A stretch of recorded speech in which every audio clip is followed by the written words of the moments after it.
വേദിയിലുള്ള ബഹുമാനനായ Shri John Brittas MP, Shri PK Firoz, Saleem Madavoor, Saifuddin Haji ഒക്കെ അടക്കമുള്ള സയ്യിദന്മാരെ, ഉലമാക്കളെ, ഉമറാക്കളെ, സഹോദരി സഹോദരന്മാരെ, വിദ്യാർത്ഥിനികളെ, വളരെ സുപ്രധാനമായ ഒരു വിഷയമാണ് നമ്മൾ ഈ സെമിനാർ ചർച്ചയ്ക്കെടുക്കുന്നത്. ഒരു യൂത്ത് സമ്മിറ്റാണിത്. അതുമായി ബന്ധപ്പെട്ട് ചില കാര്യങ്ങൾ തീർച്ചയായിട്ടും പറയാനുണ്ട്. അതിന് മുന്നോടിയായിട്ട് ഒന്ന് രണ്ട് ചെറിയ കാര്യങ്ങൾ സൂചിപ്പിക്കാൻ ഞാൻ ആഗ്രഹിക്കുകയാണ്. ഒന്നാമതായിട്ട് ശ്രീ ഹുസൈൻ സഖാഫി ചുള്ളിക്കോട്, ബഹുമാന്യനായ ഹജ്ജ് കമ്മിറ്റി ചെയർമാൻ, അദ്ദേഹത്തിൻ്റെ പ്രസംഗത്തിൽ പറയുകയുണ്ടായി, ഞാൻ പറയുന്ന കാര്യങ്ങൾക്കൊക്കെ അനുബന്ധമായിട്ട് എന്തെങ്കിലുമൊക്കെ സൂചിപ്പിക്കാനോ എന്തെങ്കിലും നിർദ്ദേശങ്ങൾ വെക്കാനോ ഒക്കെ ഇനി വരുന്ന പ്രാസംഗികർക്കൊക്കെ അവസരമുണ്ട് എന്ന് അദ്ദേഹം പറയുകയുണ്ടായി. ഞാൻ അത് മുൻനിർത്തി അദ്ദേഹം പറഞ്ഞൊരു കാര്യം ഓർക്കുകയാണ്. അദ്ദേഹം പറഞ്ഞു, ഉസ്താദിന് നിങ്ങളുടെ എല്ലാവരുടെയും രാഷ്ട്രീയക്കാരുടെയൊക്കെ സഹായം വേണം. അങ്ങനെ ഉസ്താദിൻ്റെ വ്യക്തിപരമായ കാര്യങ്ങൾക്ക് ഞങ്ങളൊക്കെ ഉണ്ട് എന്ന് അദ്ദേഹം പറയുകയുണ്ടായി. എനിക്കതിന് ചെറിയൊരു തിരുത്ത് പറയാനുള്ളത്, ഉസ്താദിന് ആളുകളുടെയൊക്കെ സഹായം വേണ്ട ഒരു കാലഘട്ടം കഴിഞ്ഞുപോയി. ഇന്ന് ഉസ്താദിൻ്റെ സഹായമാണ് ഈ സമൂഹത്തിനും രാഷ്ട്രീയത്തിനും ജനാധിപത്യത്തിനും കേരളത്തിനും നാട്ടുകാർക്കും ഒക്കെ വേണ്ടത്. അത്തരത്തിൽ ഉസ്താദ് സഹായിക്കുമ്പോൾ, നിങ്ങളുടെ ഈ മഹത്തായ പ്രസ്ഥാനം സഹായിക്കുമ്പോൾ, അത് ഏകപക്ഷീയമോ സ്ഥായിയോ ആകാതെ പോകാൻ നിങ്ങൾ ശ്രദ്ധ വെക്കണം. കാരണം ഉസ്താദിനെ സ്നേഹിക്കുന്ന, ഹൃദയത്തിലേറ്റുന്ന ആളുകൾ എല്ലാ വശത്തുമുണ്ട്. അത്തരക്കാരെ കൂടി കണ്ണോടിക്കുകയും പരിഗണിക്കുകയും ചെയ്തുകൊണ്ട് നിങ്ങൾ തിരിച്ച് സഹായിക്കുന്ന കാര്യത്തിൽ ഒരു വിശാല മനസ്കത പുലർത്തണമെന്ന എൻ്റെ അപേക്ഷ ആദ്യമായിട്ട് ഞാൻ പങ്കുവെക്കുകയാണ്.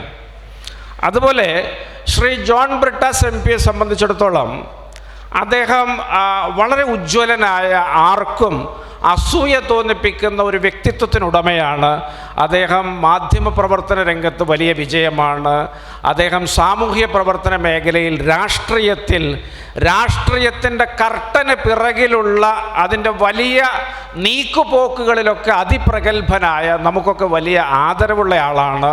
അദ്ദേഹത്തിൻ്റെ രാജ്യസഭയിലെ പ്രവർത്തനത്തെയും പ്രസംഗത്തെയൊക്കെ വലിയ ആവേശത്തോടു കൂടി, വലിയ അതൊരു പ്രചോദനം ഉൾക്കൊള്ളേണ്ടതാണ് എന്ന മനസ്സോടുകൂടി തന്നെയാണ് ഒരു ജനാധിപത്യ മതേതര വിശ്വാസികളൊക്കെ വീക്ഷിക്കുന്നത്. എന്നാൽ ഞാൻ അദ്ദേഹത്തോട് പറയാൻ ആഗ്രഹിക്കുന്നത്, അദ്ദേഹത്തിന് ED 100 മണിക്കൂർ ചോദ്യം ചെയ്തിട്ടില്ല. അദ്ദേഹത്തിൻ്റെ പാർലമെൻറ്റ് അംഗത്വം റദ്ദാക്കപ്പെട്ടിട്ടില്ല. അദ്ദേഹത്തെ ഔദ്യോഗിക വസതിയിൽ നിന്ന് ഇറക്കി വിട്ടിട്ടില്ല. നാടുനീളെ പപ്പു വിളികളോ അല്ലെങ്കിൽ സമാനമായ വിളികളുമായിട്ട് അദ്ദേഹത്തെ ആരും വേട്ടയാടുന്നില്ല.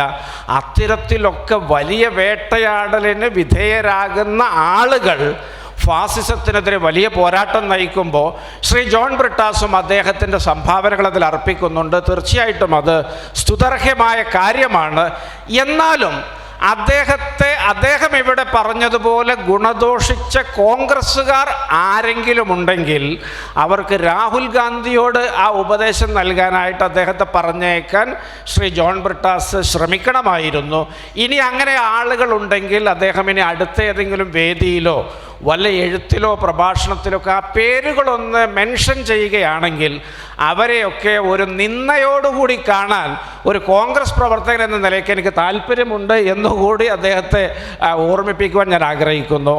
പിന്നെ നമ്മുടെ ഒരു വിഷയവുമായി ബന്ധപ്പെട്ട് പറയുകയാണെങ്കിൽ, ഉസ്താദിൻ്റെ അല്ലെങ്കിൽ മർക്കസിൻ്റെ ഇത്തരത്തിലുള്ള പ്രവർത്തനങ്ങളൊക്കെ കാണുമ്പോൾ അതിനൊരു വലിയ ഒരു ലോക ഇസ്ലാമിക ചരിത്രവുമായിട്ട് വലിയൊരു ബന്ധമുണ്ട് എന്നൊരു സാമ്യത ഓർത്തെടുക്കാൻ ഞാൻ ആഗ്രഹിക്കുകയാണ്. കാരണം 8-ാം നൂറ്റാണ്ട് മുതൽ 13-ാം നൂറ്റാണ്ട് വരെ യൂറോപ്പ് അന്ധകാരത്തിലായിരുന്ന കാലത്ത് ഈ ലോകത്തെ നയിച്ചിരുന്നത് അബ്ബാസിയ ഖിലാഫത്തിൻ്റെയൊക്കെ കാലത്തുള്ള ഇസ്ലാമിക ലോകമായിരുന്നു എന്ന് ഞാൻ ഓർത്തു പോവുകയാണ്. ഇവിടെ നേരത്തെ ജോൺ ബ്രിട്ടാസ് സൂചിപ്പിച്ച ടൈഗ്രീസ് നദിയുടെ തീരത്തുള്ള ബഗ്ദാദായിരുന്നു ഹൗസ് ഓഫ് വിസ്ഡം. ബൈത്തുൽ ഹിക്മ എന്നറിയപ്പെട്ടിരുന്നത്. ഇവിടെ അസ്ട്രോണമി ആയാലും ജ്യോതിശാസ്ത്രമായാലും വൈദ്യശാസ്ത്രമായാലും രസതന്ത്രമായാലും കലാ സാംസ്കാരിക രംഗങ്ങൾ ഏതുമായാലും അവിടെയൊക്കെ വലിയ തോതിൽ അടയാളപ്പെട്ട ഒരു കാലഘട്ടമായിരുന്നു അത്.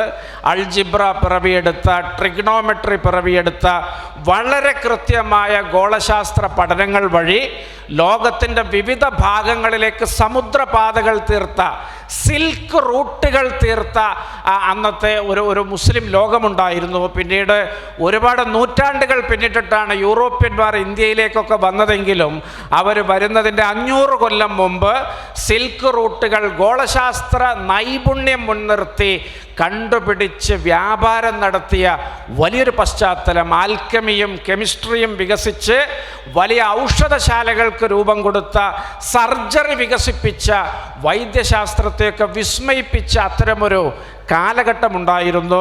ബഗ്ദാദ് ഉണ്ടായിരുന്നു, കൊർദോവയുണ്ടായിരുന്നു, സമർഖണ്ഡ് ഉണ്ടായിരുന്നു, കൊയ്റോയുണ്ടായിരുന്നു, ഡമാസ്കസ് ഉണ്ടായിരുന്നു. അതൊക്കെ വലിയ സാംസ്കാരിക വൈജ്ഞാനിക പ്രഭവ കേന്ദ്രങ്ങളായിരുന്നു. പിന്നീട് കൊളോണിയൽ വൽക്കരണത്തിൻ്റെ ഭാഗമായിട്ട് മങ്ങലേറ്റ് പോയെങ്കിലും ആ പഴയ സംസ്കാരത്തിൻ്റെ പതാകവാഹകരായിട്ട് ഒരുപാട് വലിയ മനുഷ്യരെ ഈ രാജ്യത്തുണ്ടായിട്ടുണ്ട്. പുതിയ കാലത്തെ അത്തരമൊരു യുഗപ്രഭാവനാണ് ശ്രീ കാന്തപുരം എ പി അബൂബക്കർ മുസ്ലിയാർ എന്ന് ഞാനിവിടെ സ്മരിക്കുകയാണ്. അദ്ദേഹം പടുത്തുയർത്തിയൊരു സ്ഥാപനത്തിൽ നിന്നുകൊണ്ടാണ് ഇത് സംസാരിക്കുന്നത് എന്നുള്ളത് കൊണ്ടുകൂടിയാണ് ഞാനത് അടിവരയിട്ട് പറയുന്നത്. ഇവിടെ നമ്മുടെ സ്കിൽ ഡെവലപ്മെൻറ്റുമായി ബന്ധപ്പെട്ട് കൂടുതൽ ഇടപെടലുകളിലേക്ക് മർക്കസും നിങ്ങളുടെ സംഘടനയൊക്കെ മുന്നോട്ട് വരണമെന്നാണ് എനിക്ക് അഭ്യർത്ഥിക്കാനുള്ളത്. കാരണം പഴയ കാലത്ത് നമ്മുടെ രാജ്യത്ത് ജാതീയമായും കുടുംബപരമായിട്ടൊക്കെയാണ് നമ്മുടെ ഈ നൈപുണ്യവും അതുമായി ബന്ധപ്പെട്ട കാര്യങ്ങളും മുന്നോട്ട് പോയിരുന്നത്. കൊളോണിയൽ കാലഘട്ടം വന്നപ്പോൾ തദ്ദേശീയമായ മുഴുവൻ നൈപുണ്യത്തെയും ബ്രിട്ടീഷുകാർ അടിച്ചമർത്തുകയും അവരുടെ ഭരണം നിലനിൽക്കാൻ ആവശ്യമായ ഗുമസ്തന്മാരെ സൃഷ്ടിക്കുന്നതിൽ മാത്രം ശ്രദ്ധയൂന്നുകയും ചെയ്തു. അത് കഴിഞ്ഞ് ഇന്ത്യക്ക് സ്വാതന്ത്ര്യം ലഭിച്ചതിന് ശേഷമാണ് പണ്ഡിറ്റ് ജവഹർലാൽ നെഹ്റു ഈ പറഞ്ഞ വിദ്യാഭ്യാസ സ്ഥാപനങ്ങളെയൊക്കെ ഈ രാജ്യം നിർമ്മിക്കാൻ ഉതകുന്ന പ്രഭവ കേന്ദ്രങ്ങളാക്കി മാറ്റിയെടുത്തത്. ഈ രാജ്യത്തിൻ്റെ ആരാധനാലയങ്ങളായി അദ്ദേഹം വിശേഷിപ്പിച്ചവയിൽ ഈ പറഞ്ഞ IIT-കൾ ഉണ്ടായിരുന്നു, പിന്നീട് വന്ന IIM-കൾ ഉണ്ടായിരുന്നു, AIIMS ഉണ്ടായിരുന്നു, ഈ ITയും പോളിടെക്നിക്കും എഞ്ചിനീയറിംഗ് കോളേജും അടക്കമുള്ള സ്ഥാപനങ്ങൾ ഉണ്ടായിരുന്നു. അത്തരത്തിലൊക്കെയുള്ളൊരു വലിയ മുന്നേറ്റം നമ്മൾ ഈ രംഗത്ത് ഈ ഘട്ടത്തിൽ നടത്തി മുന്നോട്ട് വരികയാണ്. തീർച്ചയായിട്ടും നൈപുണ്യ വികസനത്തിന് പുതിയ ഡിപ്പാർട്ട്മെൻറ്റുകളും പുതിയ ഒരുപാട് പദ്ധതിയുമുണ്ട്. അതിന്ന് AI-യിലും റോബോട്ടിക്സിലും ഗ്രീൻ എനർജിയിലും ലോജിസ്റ്റിക്സിലും മെഡിക്കൽ രംഗത്തും ഒക്കെ നൂതനമായ സാന്നിധ്യം അർപ്പിച്ച് മുന്നേറുമ്പോൾ നാളത്തെ കാലത്തിനനുസരിച്ച് പുതിയ തലമുറയെ വാർത്തെടുത്ത് അവരെ കോമ്പിറ്റൻസ് ഉള്ളവരാക്കി മാറ്റി മുന്നോട്ട് കൊണ്ടുപോകാൻ മർക്കസിന് ഒരുപാട് സംഭാവനകൾ അർപ്പിക്കാൻ കഴിയും. ആ വിഷയത്തിൽ നിങ്ങൾ മുന്നോട്ട് പോകും. നിങ്ങൾക്കത് കീഴടക്കാൻ പറ്റാത്തൊരു മേഖലയല്ല എന്നൊരു ഉത്തമ വിശ്വാസം എല്ലാവർക്കുമുണ്ട്. തീർച്ചയായിട്ടും ഈ തലമുറയുടെ ഈ ബാധ്യത മർക്കസ് ഏറ്റെടുക്കുമെന്നൊരു പ്രത്യാശ മാത്രം ഈ വേളയിൽ നിങ്ങളോട് പങ്കുവെച്ചുകൊണ്ട് ഞാൻ എൻ്റെ വാക്കുകൾ ചുരുക്കുന്നു. നന്ദി, നമസ്കാരം, അസ്സലാമു അലൈക്കും, ജയ് ഹിന്ദ്.